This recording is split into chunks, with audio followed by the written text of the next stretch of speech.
the steps on how to install a Korky fill valve for a toilet. And I like the Korkys because these adjust very easily from 7 3/4 to 13 1/2, and just by twisting it, you can lock it in place.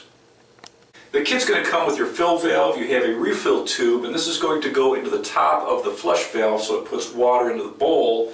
You have a nut, and this has a non-beveled and a beveled side. The beveled side is going to be going up.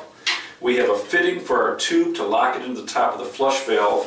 You also have this extra nut and cone washer. If you're using a solid supply line, you'll use these. In most cases, if you're using a flexible supply line, you won't be using these. And the other thing it has is a little clip. If you have tenants in your home, you can put this onto the fill valve and it'll lock it in place so they can't tamper with the fill valve. First thing we're going to do is turn off the shutoff valve. Then we're going to flush the toilet, and I'm going to hold down the handle so we get as much water as possible out of the tank. Now we're going to unscrew the supply line going to the fill valve, and usually you can unscrew this by hand. If not, just using adjustable pliers to get it started. I would put some type of bucket or a small tray under this. There's going to be a little bit of water in the supply line, and then we're going to need something to catch some water. Once we take that old fill valve off, there's definitely going to be water leaking out of the tank. Now I'm going to loosen the nut underneath the fill valve, and there's only going to be just one nut, and just use adjustable pliers to get it started. And then we're going to loosen the nut by hand, and we'll be able to pull the old fill valve straight out.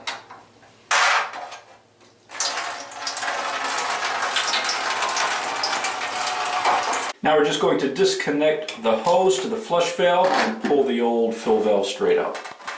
So the washer should come on the fill valve. If not, make sure you put it on with the beveled edge pointing down, and then we can turn this so that we can adjust this to any height.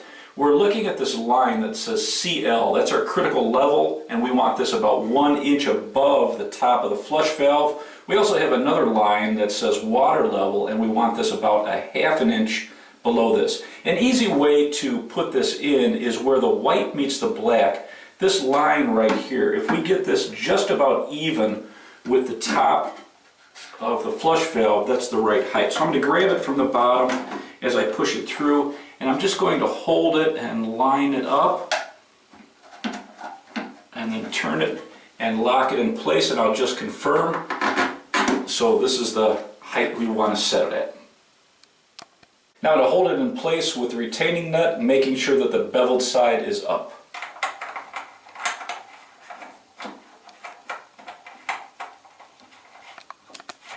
Now we're going to take our hose and put it in the hose barb on the top of the valve.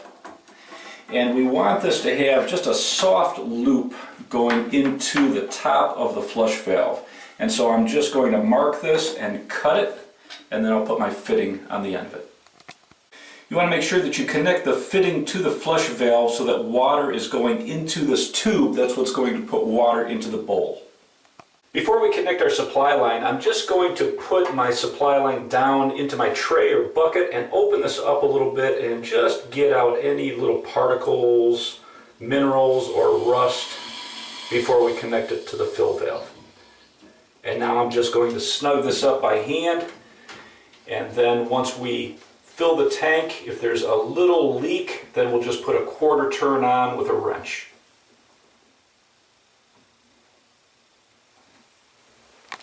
Now we'll turn on the valve.